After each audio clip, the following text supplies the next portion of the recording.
is Associate Professor Maria Kozhevnikov. She's from the Department of Psychology. She's actually, you continue to maintain labs at Harvard and NUS with jointly investigating neural mechanisms of visual and spatial imagery. Today's talk is on how flow states exist. Do flow states exist? Okay, so I will be talking today about the concept of flow related to exceptional human performance. The concept of flow was introduced by Csikszentmihalyi, and he was interviewing scientists, artists, dancers, rock climbers, and they were all reported very unusual states, unique energized state of consciousness which meet number of criteria. They all reported drastically enhanced attention and perception, merging action awareness, intense concentration, distorted sense of time, and they were relating these states to their superior performance and superior achievements. So what is this concept flow? It was reported as occurring spontaneously during life-threatening situation, during different accidents, high-risk activities, highly creative processes of visual artists, musicians, and scientists, and extreme sports. And they were reported employed intentionally in very specific type of meditative practices, and in particular in martial arts.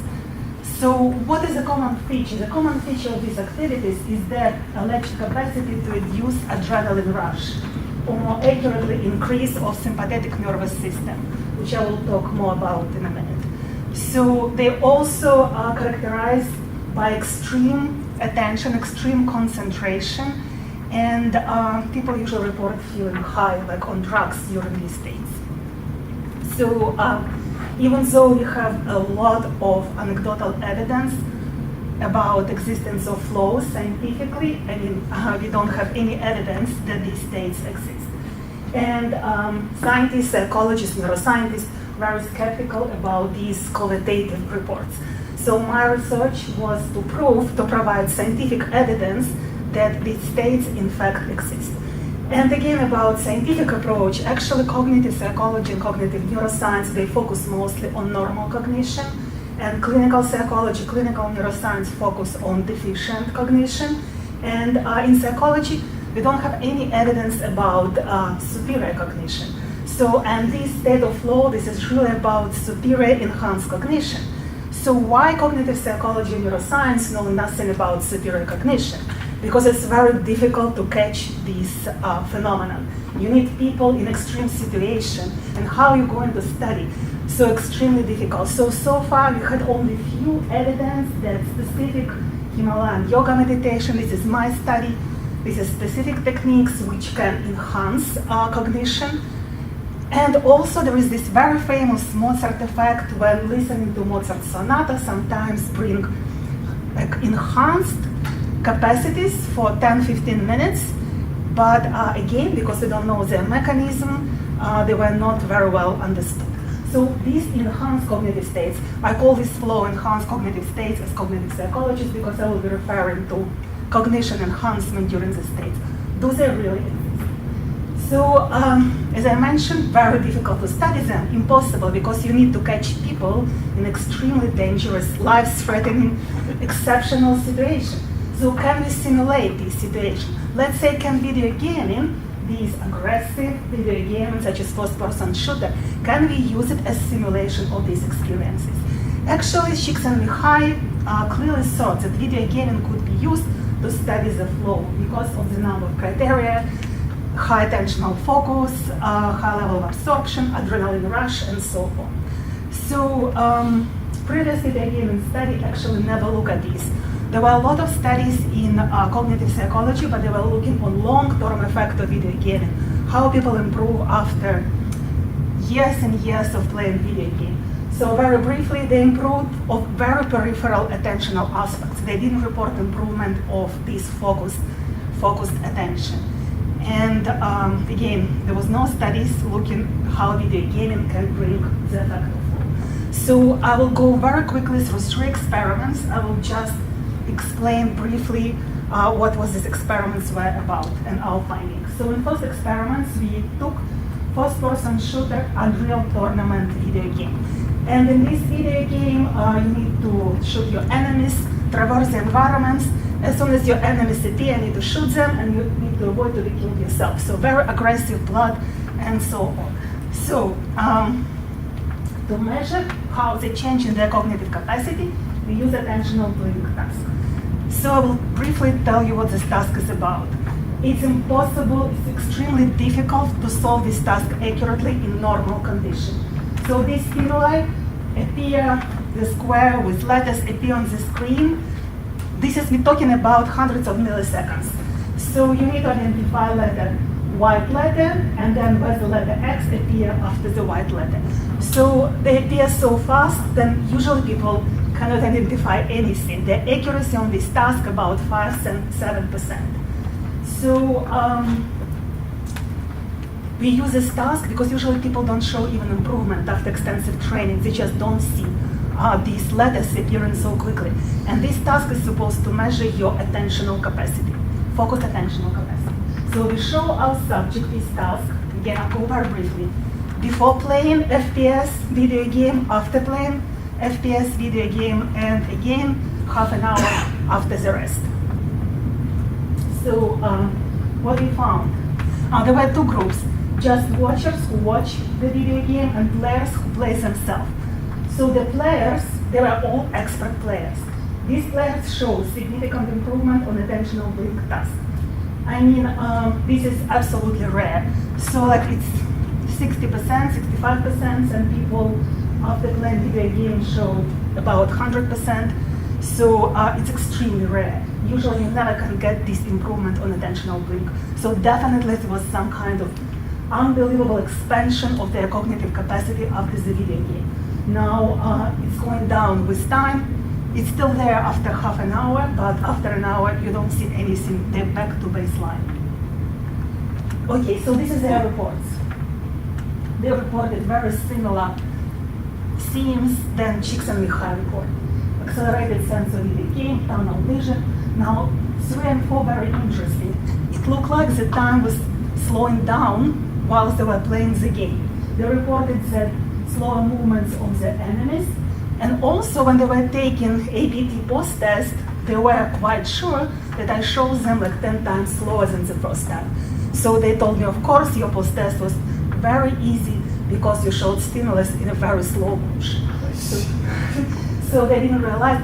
So this accelerated, not accelerated, actually, very, the subjective perception of time slowing down, this is the first subjective symptom of enhanced cognitive state. And because you become so efficient neurally and cognitively that you can do million operations in unit of time, and you have this impression that time is slowing down. Okay, so in experiment 2, again, I'll just describe the essence of experiment. We were looking for physiological correlates, physiological signature of this state. So we were looking for this adrenaline rush. In other words, what's going on with nervous system, autonomic nervous system, where they experience really this condition of stress, or they call it arousal, which is related to fight and flight response and increase in sympathetic activation. So we were measuring EKG heart rate to understand what's going on with the autonomic nervous system, and we also were looking 3 different groups: under challenge, optimally challenged, and over challenged. So over challenged group received very difficult level of video game. Optimal challenge received the level of video games they were able to handle on the edge. It was still difficult, but it was still optimally challenged. And under challenged group, which received very easy video game. So our result, okay, I will skip this. It's a very similar design. And this is our result. So first of all, on the optimally challenged group shows significant improvement on ABT, attentional blink task. So to experience flow, you need to be optimally challenged. You need to be really in control of the situation. If it's too easy, if the task is too easy or way too difficult, you're not showing this effect. So also the interesting result from EKG. So only optimally challenged group show what is called arousal, increase in sympathetic, decrease in parasympathetic activity. So they completely withdraw from relaxation mode and they were really kind of aroused by the game. While under-challenged group didn't show anything, and over-challenged group showed unhealthy stress. So it's kind of increased parasympathetic, sympathetic activity. So we have over-challenged anxiety, unhealthy stress, and we have unchanged activity, and then optimally challenged, we have this the state of arousal. So this is physiological mechanism of this state of flow. So it's really heightened arousal, heightened activation of sympathetic activity, adrenaline rush in kind of more everyday words. And the last experiment, the topic was what kind of games can bring people to flow. What are their characteristics? So we investigated high versus low arousal games. So this was not video game, this was physical game. Escape room, one was escape room in Singapore. So 6 groups. And again, this is survival game. You need to escape. You need to survive, you need to find the key and get out of this forgotten temple. And as control was Tetris. So everybody knows Tetris. They play Tetris similar 1 hour, similar to escape room, and this is the results. And I plot here all the groups from the previous experiment. So as you can see, only escape room and optimally challenged video gaming group from the previous experiment show this flow effect. So yes, escape room actually can induce this flow effect in players. Now nothing in Tetris actually decreased.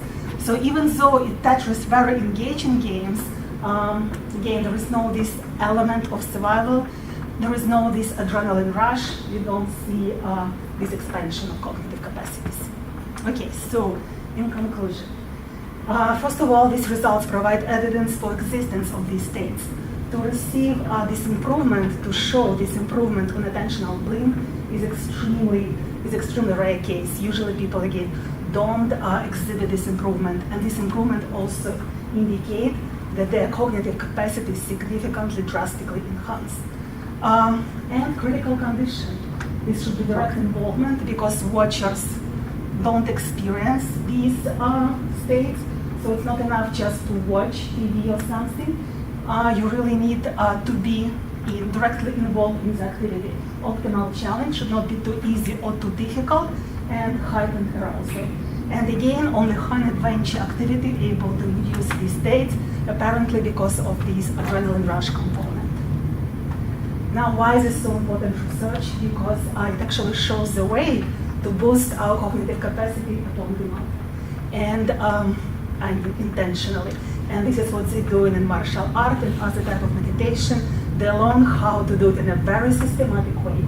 And this is a way to boost creativity, enhance learning experience, and they have also a lot of medical application. Thank you. Thank you.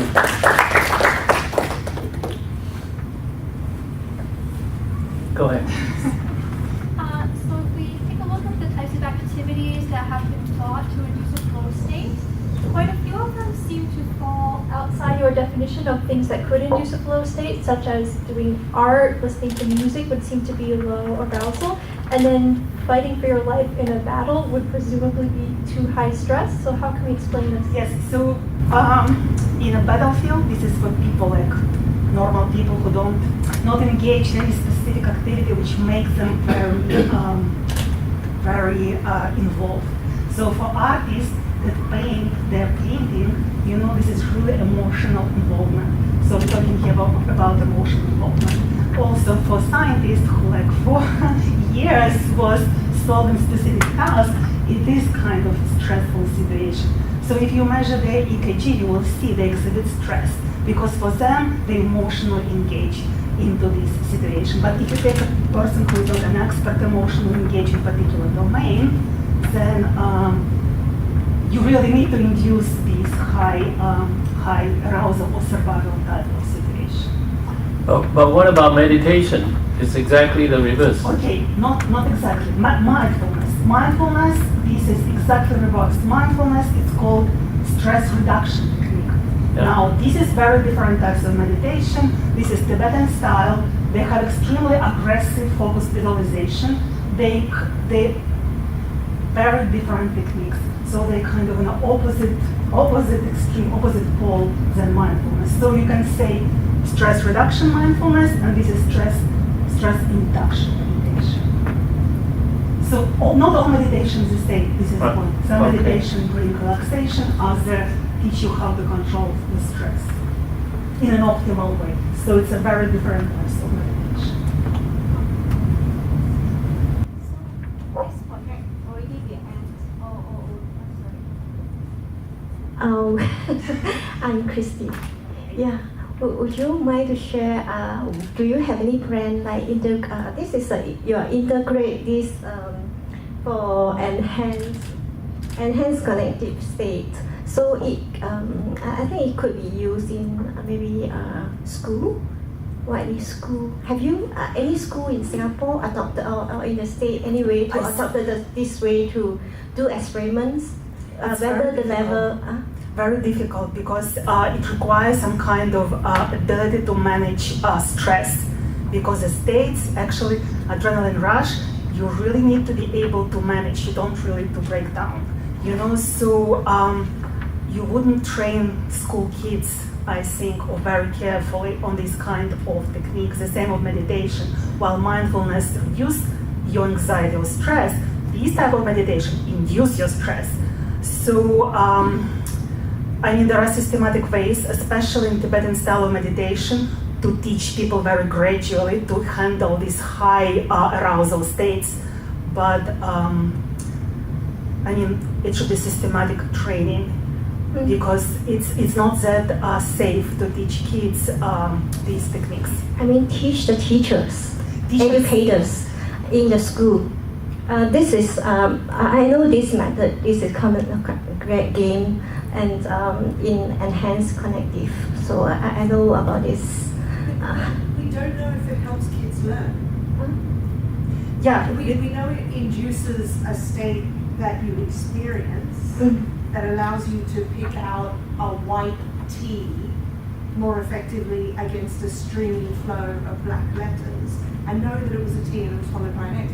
But do we know whether it helps you intentional blink considered a reflection of your IQ and all your cognitive capacity. Sure, but do we know if you put it in a classroom whether it would make any difference? Yeah, it would make huge difference. It would make the huge difference. If you can induce this state in a kid, because we were doing a different experiments, not really kids, it was adolescent, you can cause huge improvement on creativity test. Amazing, unbelievable. But that's creativity, not necessarily learning.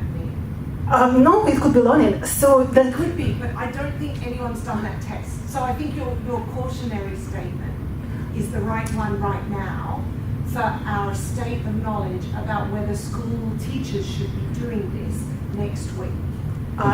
Inducing the stressful state is potentially risky. It's potentially risky, yeah. When we don't know whether it translates into a classroom. It should, because it's intelligence. Intelligence is your ability to learn, So the point is... we said that about brain training.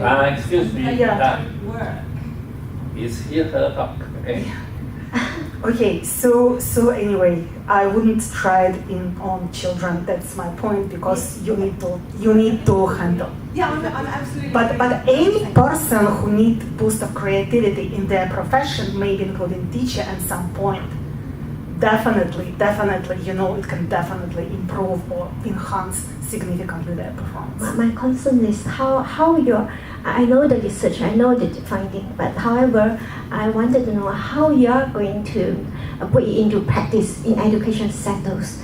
For example, are you currently conducting any workshop and for introducing Okay, so this, the first step is to prove that this exists, right? Because so far it was a whole resistance for me to publish this paper, because it's preconception. These state do not exist. It's just reports. It's just anecdotal reports. So first of all, the plan is to establish very kind of solid scientific evidence that this state exists. Now, the application. The first application in medical field, you can think about memory losses. In this state, you can remember information even if you exhibit Alzheimer's disease, So because again, it enhances whatever you have, people still able to encode information in these states when they're even not able to record in everyday life. Now, for visual artists, it's also could be a very important training because they're looking for the states, they're waiting for the states, they don't know how to get to the states, so it can help them to get there in a more systematic way. It can also help video gamers because they experience a whole lot of problems.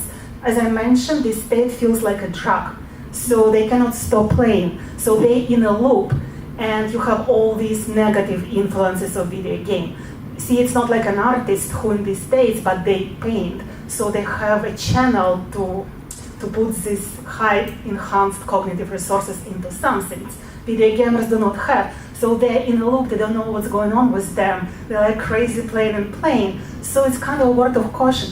What is these states, how to handle them? They could be very dangerous, but they could be extremely productive. So, and we're going into the realm of enhanced cognition. So it's a completely new field again in psychology, which never dealt with enhanced cognition before. No, but is Japan already been adopted in the educational sector, and the professors are using it and implementing gaming, how to use game to increase the ability of learning. All those things already been put into practice. No, that's very interesting, but still in scientific community, psychologists, it's a very, very strong preconception about the existence of these states. So it's really good that somewhere it's Is it new in the state? New in the United States? In the United States, is all over. If you look at the scientific field, not in the field of education, where they're trying different approaches, in scientific field, it's completely new. So scientific field of psychology. In psychology. Yeah. Connective Okay, can we please pass on? Is there any more questions?